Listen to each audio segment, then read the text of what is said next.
Anonymous Pinoy Confessions. Sex with a Relative, Pastor. Hi, I am female from Manila. We had a family trip sa LU noong 2024. My lolo suggested that we should visit our relatives there, my lolo's cousins. That trip was all about family. We all went kasi my lolo said that after the visit, we would have a small trip to Imuki Island. Nung ando na kami sa LU for the family visit, nagpakilala na lahat ng mga pinsan ni lolo sa amin, mga other lolos and lolas namin. Suddenly, there was this middle-aged man na nakatitig sa akin. Napansin ko ito since talagang titig na titig siya sa akin. He was handsome and sobrang kinis, as in gwapo. Super. Then pinakilala siya sa amin. Pinsan din pala siya ni lolo. Pero mas bata siya kay lolo. He looked like the same age as my parents. Itago natin siya sa pangalang Tito Ay. Kahit titig siya ng titig, I did not think it was a big deal. After all, baka shock lang siya na makita ako since it was the first time na magkita kami. Merong asawa at 2 anak si Tito Ay. Pinakilala niya sa amin yung family niya. For his age, ang bata pa ng mga anak niya. Siguro mga elementary pa lang. Naisip ko, kahit ganun na ang edad niya, kaya pa rin niya pala. So ayun, tingin pa rin siya ng tingin. Hanggang nag-smile na ako sa kanya and nag-smile din naman siya pabalik. Pero sobrang strange kasi all throughout the time na andun kami, he only kept his eyes on me. As in sakin talaga. Yung tipong tuwing mapapatingin ako sa kanya, nakatingin siya sa akin. Eventually, umuwi na rin kami sa Manila. And after that trip sa LU, hindi na maalis sa isip ko yung nangyari. Yung strange feeling na may nakatitig sa'yo pero pilit mong hinuhuli. Ewan ko, hindi ko alam. Fast forward, after 3 months, namatay yung tita ng lolo ko. Kaya bumalik kami sa LU. We all gathered there to show our deepest condolences sa mga pinsan ni lolo. Nagkita kami ulit, si Tito Ay. Pero wala pa ring pag-uusap na nangyari. And as usual, palagi pa rin siyang nakatitig. Pilit akong umiiwas sa titig niya dahil hindi ko alam ang gagawin ko kapag nagtugma ang mga mata namin. Nagtungo kami sa kapilya para mablesan yung patay bago dalhin sa huling hantungan. Nagulat ako nung lumabas yung pastor na magsiservice sa patay. Nahulaan mo? Yes, si Tito Ay. Siya yung magbabasbas mismo sa nanay niyang namatay. Gulat na gulat ako kasi pastor pala siya and I was romanticizing him. Diba? Akalain mo yun? I felt weird that time as in nakakaduwal talaga yung naisip ko noon. Kasi sino bang hindi magugulat? Pastor pala siya tapos pinsan pa ng lolo ko. Kaya I stopped entertaining my weird thoughts about him. Fast forward, after another 2 months, namatay naman yung kapatid ni lolo sa Pangasinan. And as usual, the whole family went. Pumunta rin si Tito Ay. During our stay in Pangasinan, since maliit lang yung house, yung ibang relatives natulog sa kani-kanilang sasakyan. Pero kaming family, si lolo and si Tito ay sa kwarto natulog. Mga tito at tita ko ang kasama ko sa kwarto. Sa lapag sila habang ako naman ay sa kama natulog katabi si Tito Ay. Nauna silang natulog lahat dahil nagbantay pa ako sa patay hanggang 1 AM. Nung pumunta ako sa kwarto, mahimbing na ang tulog nilang lahat kaya dahan-dahan akong pumunta sa kama para hindi sila magising. After kong mahiga, biglang mayroong kamay na dumapo sa binti ko at dahan-dahang umaakyat sa bewang ko. I felt it, parang bigla ang nag-init ang katawan ko. Hindi ako ang asawa mo, biglang sabi ko. Alam ko, sagot niya. I knew it, tama yung kutob ko, na gusto niya ako. Habang nangyayari yun, naduduwal ako, but at the same time, gusto ko rin. Yung kamay pumunta na sa dibdib ko. He was playing with my nipples. Ramdam ko rin yung pagtigas ng pagkalalaki niya, kaya I played with it na rin. We were in a spooning position. It went like that for minutes. Eventually, hindi na namin matiis. We had mini-sex. Kasi tip lang yung pinasok and hindi rin talaga maramdaman kasi kaunti lang ang pumasok. Parang wala lang, pero kahit ganun, parehas kaming nag-climax. Ang nakakatawa pa is yung moan naming dalawa, pabulong para walang makarinig. Kinabukasan, we acted like nothing happened. Dun ko na feel yung pandidiri sa nangyari. I could not get over it for a month.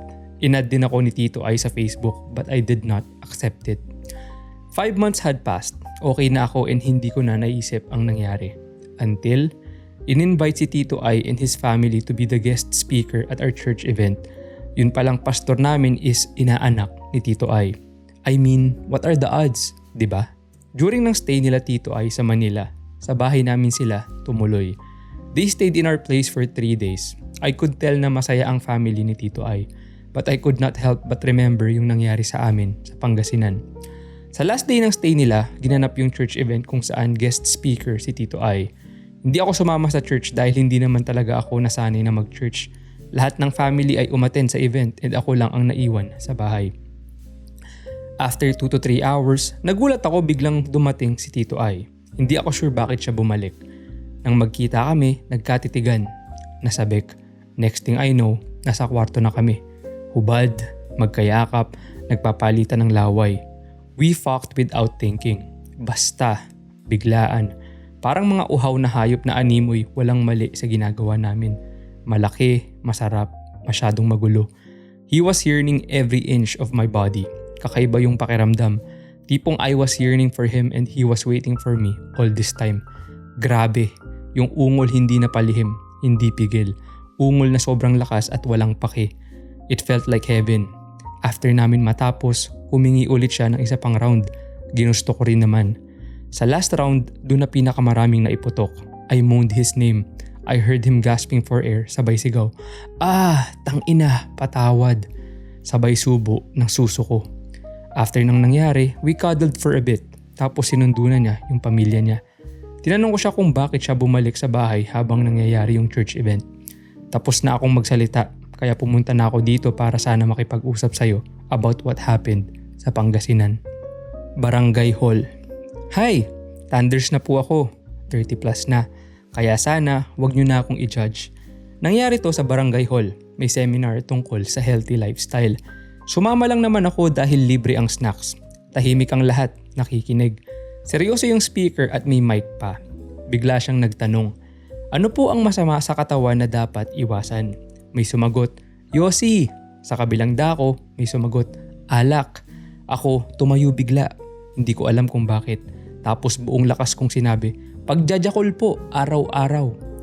Biglang tumahimik ang Barangay Hall. Yung kapitan, napapikit. Yung mga nanay, nag-sign of the cross. Yung speaker, parang gusto nang ipasa sa iba yung mic. At dahil wala talaga akong preno, dinugtungan ko pa. Based po ito sa experience ko.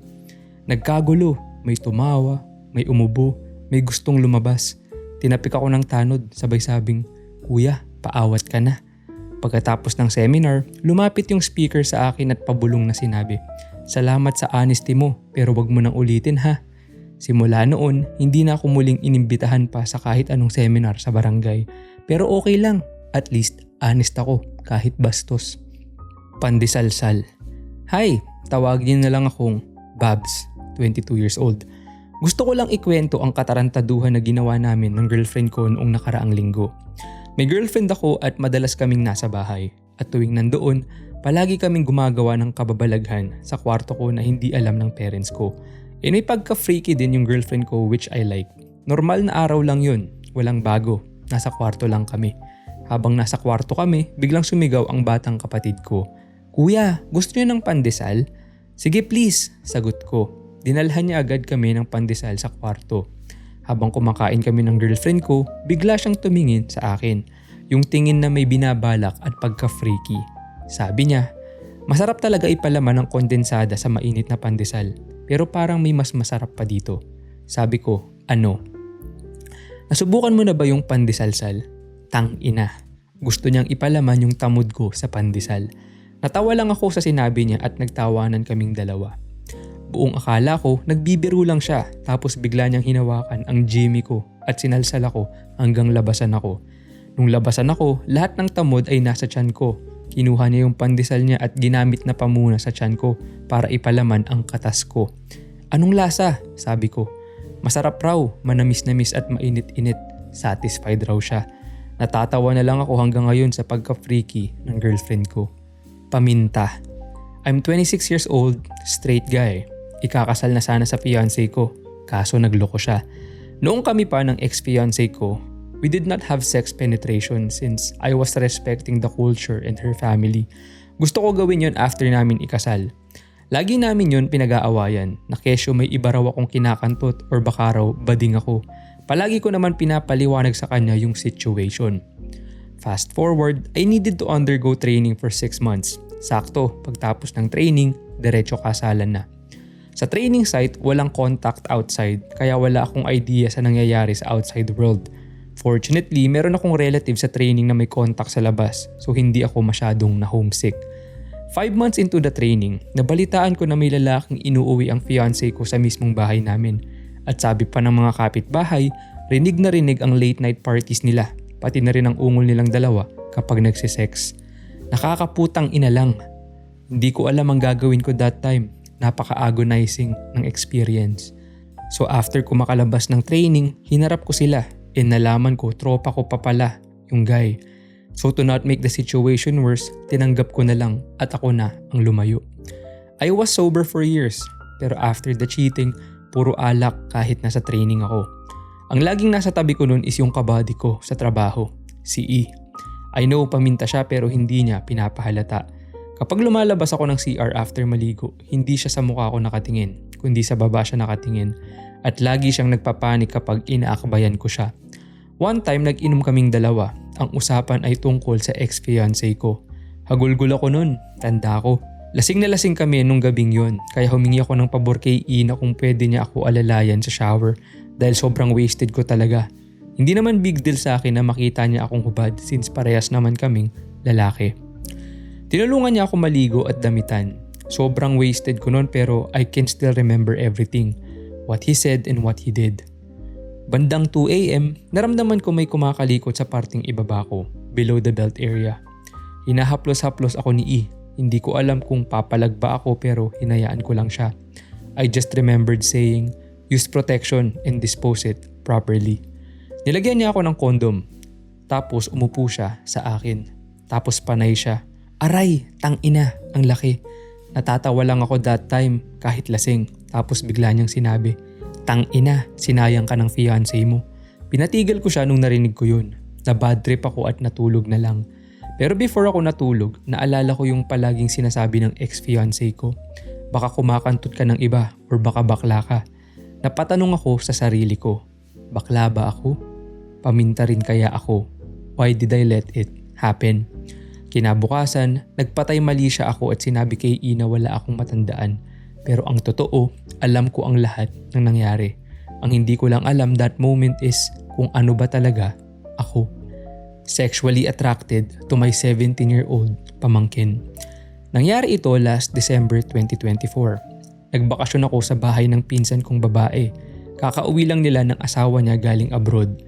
At dahil balikbayan siya, maraming tao sa bahay, mga relatives namin. Noong December 27, nag-aya yung pinsan ko magbakasyon sa Zambales. Nasa Zambales yung dalawang pamangkin niyang lalaki, isang 17 at isang 15 years old. Magpinsan kaming buo dahil magkapatid ang aming mga ina. Kaya yung mga pamangkin niya ay pamangkin ko na rin. Mas matanda siya sa akin ng 1 taon kaya ate ang tawag ko sa kanya. Alam kong hindi ito tama pero sexually attracted ako sa pamangkin ko, yung 17 years old. Since magbabakasyon kami sa kanila, excited ako kasi makakasama ko siya.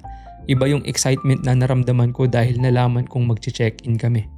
Guess what? Kasama namin ang magkapatid na lalaki sa room. Kinagabihan, nag-inuman kami kasama yung mga kaibigan ng pinsan ko. Nagpaalam yung pamangkin kong 17 years old na aalis siya. Medyo nalungkot ako noon kasi buong gabi siyang wala at kinaumagahan na bumalik. Noong tinanong ko kung saan siya nagpunta, pumunta raw siya sa barkada niya dahil may chick sa inuman nila. Nagkwentuhan kami at dun ko nalaman na fuckboy pala siya. Kinwento niya sa akin ang lahat ng sex experiences niya. Sa puntong yun, nalaman kong madali lang pala siya landiin. After ng 2-day stay namin sa resort, umuwi na kami. Kasama naming umuwi ang dalawang pamangkin namin dahil dun sila sa amin magse-celebrate ng New Year. Habang nasa biyahe, doon ko na sinimulan ang balak ko. Ginabi kami sa daan at magkatabi kami ng 17-year-old kong pamangkin. Nagkunwari akong tulog at ipinatong ko ang legs ko sa hita niya. Tulog din ata siya that time, hindi ako sure. Pero as time went by, nakatulog din ako. Paggising ko, fuck! Yung kamay niya ay nakapatong sa kifi ko. Hindi sa loob, sa labas lang. Hindi ko alam pero nag-init ang katawan ko. Hinayaan ko lang. Hindi ako gumising kahit nangangawit ako sa pwesto ko. Nakarating na kami sa bahay ng pinsan ko. Inabot kami ng madaling araw sa biyahe. Sabi ng pinsan ko magtabi-tabi na lang daw kami sa pagtulog. Ako at yung dalawang pamangkin namin. Na-excite na naman ako dahil alam ko, for sure, may mangyayari sa amin. Magkakatabi kami, nasa gitna si 17-year-old, ako at yung kapatid niya na nasa kabilang side. Hindi ako makatulog that night dahil gusto kong may mangyari sa amin. Kaso pagod yata siya kasi nakatulog siya. Pero dahil hindi ko talaga mapigilan ang sarili ko, sinubukan ko siyang landiin. Hinaplos ko yung paa niya gamit yung paa ko. Then bigla siyang humarap sa akin at may nangyari na nga. Kinabukasan, New Year na. Nag-inuman kami hanggang madaling araw. Natapos kami ng 3 AM na. At syempre, may nangyari ulit sa aming dalawa. Pagkatapos namin, tinanong ko siya kung ilan na ang body count niya.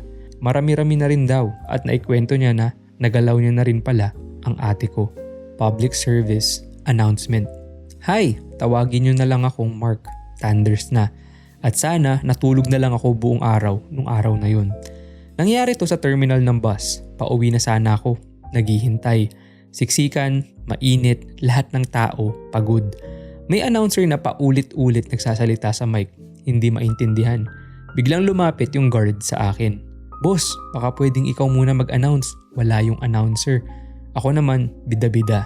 Sige po, sagot ko. Hinawakan ko yung mic. Akala ko nakapatay pa. Bago magsalita, bumulong ako sa sarili ko. Putek, ang asim ko na, tain-tain na ako. Nagulat ako, narinig ko yung boses ko sa speaker ng terminal. Tang-ina, naka-on pala yung mic. Buong terminal ang nakarinig. Yung bus driver na pasakay sa bus, napahinto. Yung mga pasaherong naghihintay, napatingin sa akin. May bata pang nagsabi, Ma, bakit may natatai? Gusto ko nang mamatay. Pero hindi pa dun natapos. Sobrang panik ko, imbis na i-off ko yung mic, nailapit ko palalo sa bibig ko. Ay puta, narinig nila. Mas malakas pa. May sumigaw sa likod. Kuya, aminin mo na lang.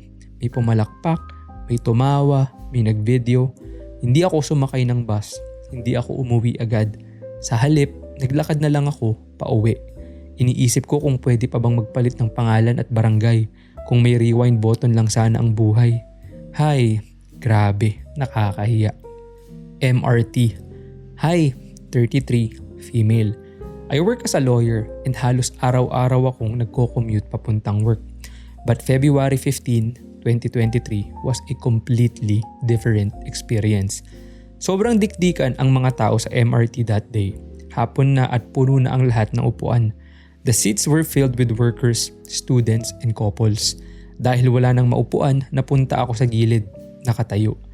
May isang lalaki na nakatayo sa tabi ko. Halata namang ginigit-git niya ako ng sadya.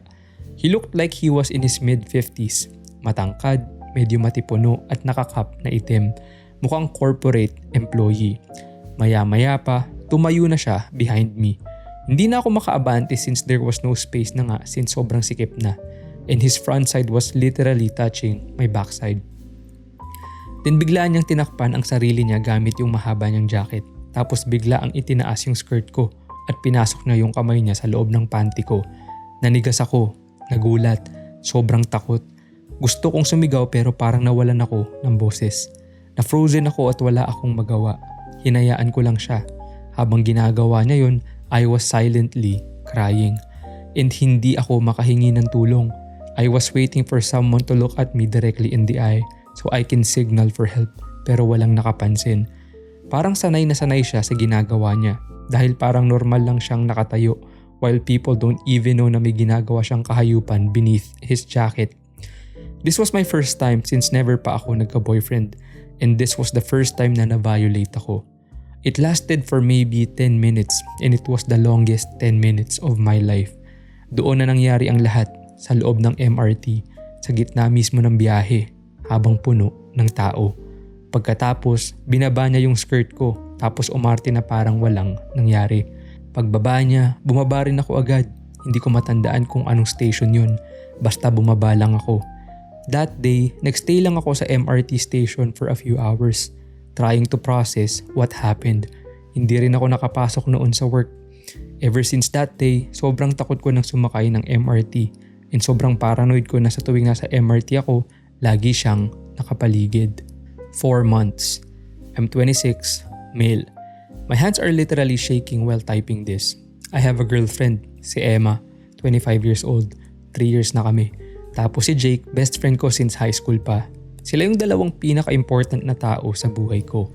Last month, biglang nagbago and sobrang strange ng behavior ni Emma. She was always on her phone and super distant. Sabi niya, work stress lang daw. Habang si Jake naman, super flaky bigla. Nagka-cancel ng plans, ghosting sa group chat. Akala ko may pinagdadaanan lang siya.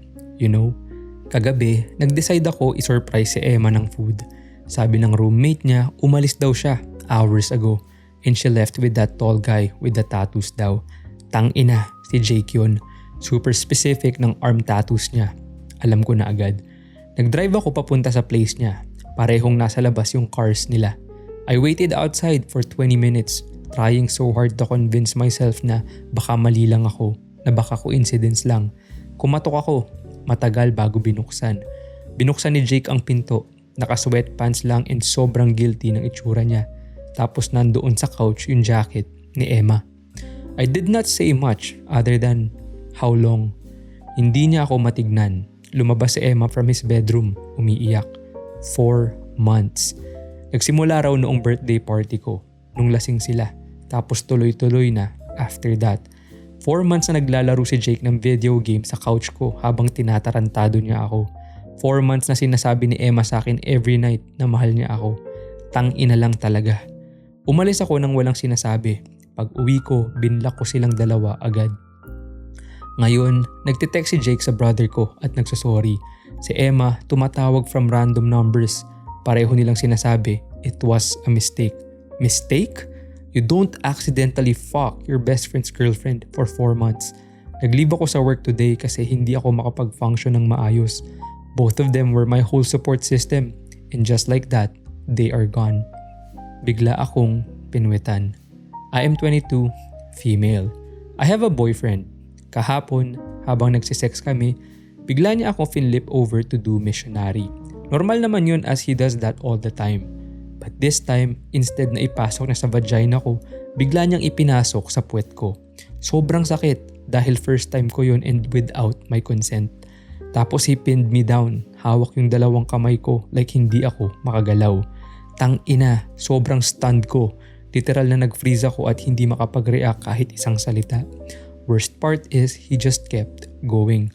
Like wala siyang pakialam na parang hindi niya naramdaman na nashock ako. Pagkatapos niya, tsaka lang siya nag-react nung napansin niyang super tahimik ko na. Sinubukan pa niya akong i-comfort. Pero to this day, sobrang out of it pa rin ako. Like hindi ko pa rin ma-process at hindi pa rin ako makapaniwala. Ngayon, sobrang sakit ng puwet ko. Parang may sugat na. Tapos sumasakit pa yung likod ko. He apologized na pero I still feel so bad. I feel so violated and disgusted sa nangyari.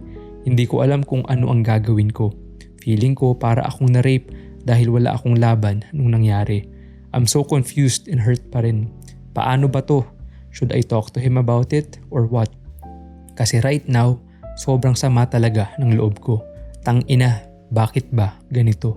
Napkin. Hello, I am male. There was a time pumunta kami sa isang cafe with the girl I'm courting. We spent a couple of hours doon, talking about life and stuff. She mentioned na she was having her period that time, and that when we were talking, she told me that she can feel the blood coming out.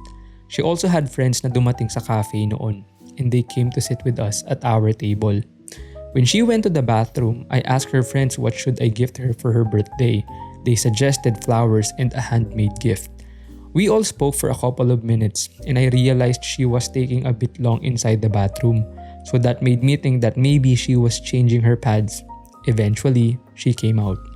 After a minute or two, nagpaalam ako na o-order ako ng additional na drink, pero ang totoo, dumiretso ako sa bathroom. I looked for the trash can and I saw her used napkin. Kinuha ko at inamoy ko. Shit, ang sarap pala. Ganito pala ang amoy ng puki niya.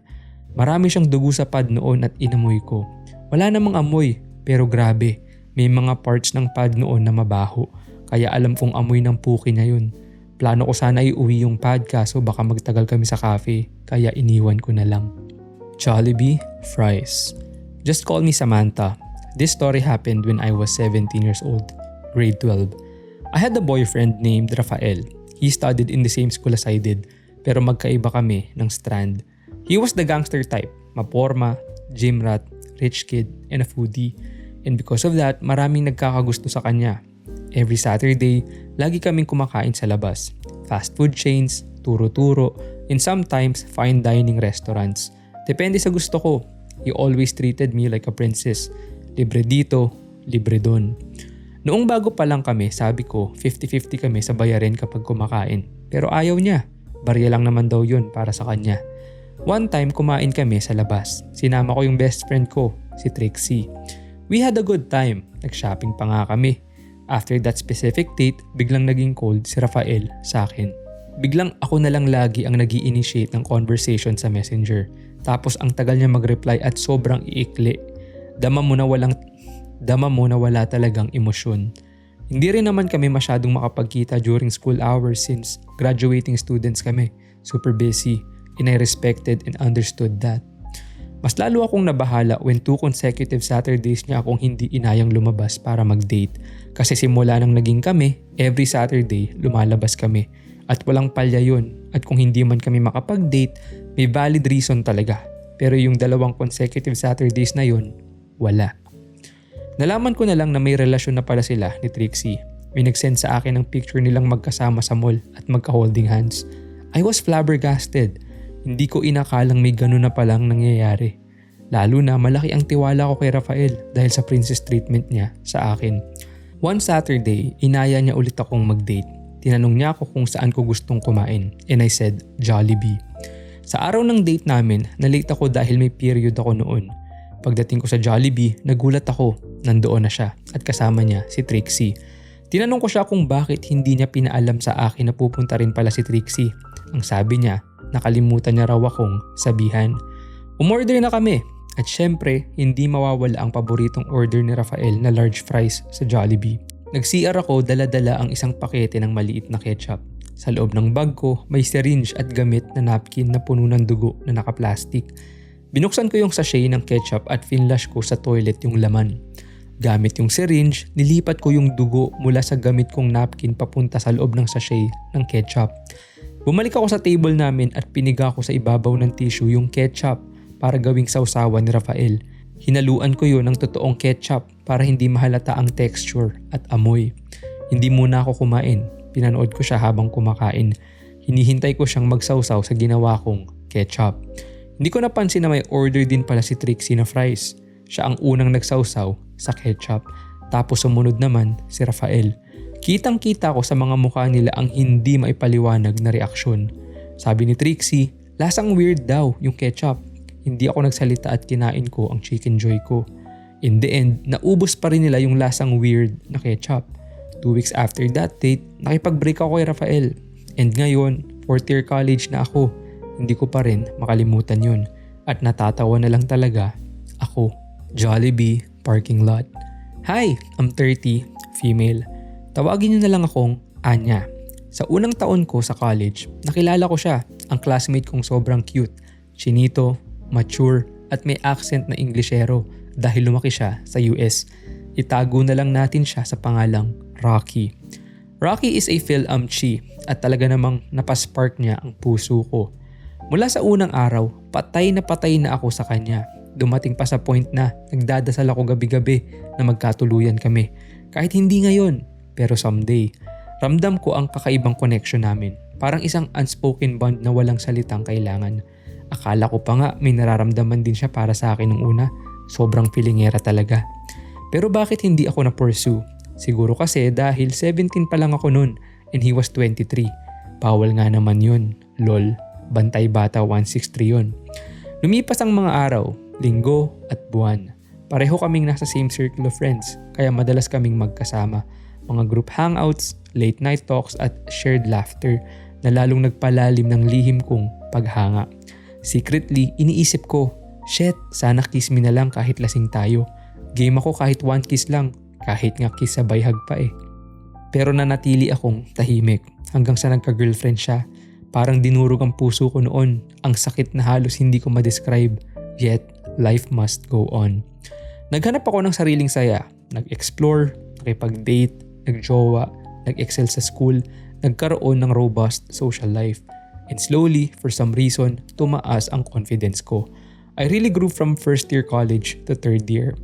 Tapos, on our third year sa college, magkaibigan pa rin kami. and narinig kong naghiwalay na si Rocky at ang girlfriend niya. Deep inside, iniisip ko, this could be my moment. Pero honestly, medyo nawala na ang intensity ng crush ko. Parang kuya na lang siya sa akin with a lingering hint of affection. I just admired and respected him as a person.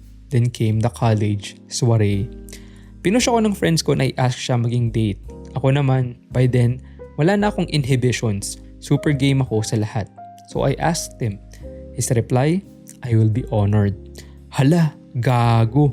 Parang biglang bumalik lahat. The butterflies, the spark, lahat ng suppressed emotions. Biglang sumabog na parang fireworks. Like, okay?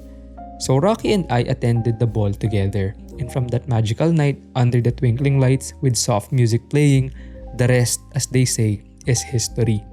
Naging kami at Diyos ko, ang saya namin. It was pure bliss, deep conversations until dawn, adventures around the city, and a love that felt destined. Hay, naiiyak ako habang inaalala. Charis. But lurking in the background was the inevitable. After college, kailangan niyang bumalik sa US. We cherished every moment, knowing time was our enemy. Dumating ang araw ng pag-alis niya. Ang puta, ang bigat sa dibdib, parang hinahati ang mundo ko. But we vowed to make LDR work. For a solid year, we did. Video calls filled with laughter and longing, surprise care packages, and dreams of forever. Yet, the distance gnawed at us. Sobrang miss namin ang isa't isa, kaya madalas mag-away, mga maliliit na bagay na lumalaki dahil alam mong hindi kayo magkikita anytime soon. Still, we pushed forward, planning our future. Ako, willing ako lumipat sa US for good. We even navigated the K1 fiancé visa process, hearts full of hope as we awaited approval. Then one fateful day, sabi niya pupunta siya sa concert. Okay lang sa akin, super trust ko siya. Secured ako sa relationship namin. He mentioned na kasama ang ex niya sa group of friends na pupunta sa concert and wala akong kahit katiting na worry. Pero the night before the concert, nag-away kami over something trivial. Hindi ko na maalala as it has been too long. He went anyway amid our unresolved tension. I texted the next day to make amends. Silence. 4 agonizing days later, while driving to work, tumawag siya. Akala ko reconciliation. But in the Jollibee parking lot, with rain pattering on my windshield, he broke up with me over the phone. Not a video call. Voice call. Hala ka. The world shattered. Iyak ako ng iyak hanggang sa office, bursting into sobs every 2 hours. Sa totoo lang, I wanted to crash my car into the bridge, watch and let it burn. Malaay ko na pop. Pero somehow, I held on. Grabe ang sakit though, parang walang katapusan. We never spoke again after that day.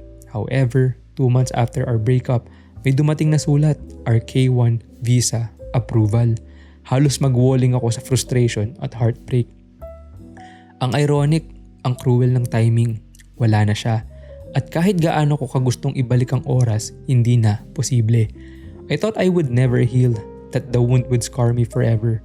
Ang tagal ko rin naka-move on. It took me 4 years.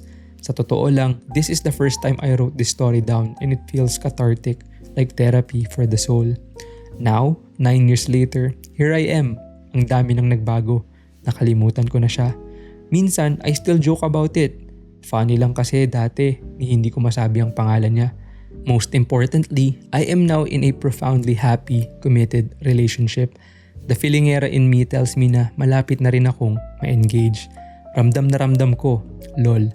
Pogi rin siya, incredibly kind, loves me fiercely, and I love him even more. It's amusing, almost poetic to reflect. Akala ko noon si ex ang the one na hindi na ako makakahanap ng ganoong klase ng pag-ibig. Tama ako, hindi na ako nakahanap ng ganong love, but I found something infinitely greater, deeper and more enduring. Sa inyong lahat na nasaktan at kasalukuyang nasasaktan dyan, mga broken-hearted souls, maniwala kayo sa akin. Ako ang living proof nyo. If you are hurting right now and iniisip nyo na you just lost the love of your life, it will be better. You will find a new love that is greater, sweeter, purer, and true. Ang tunay na greatest love darating sa tamang panahon. And believe me, it will stay.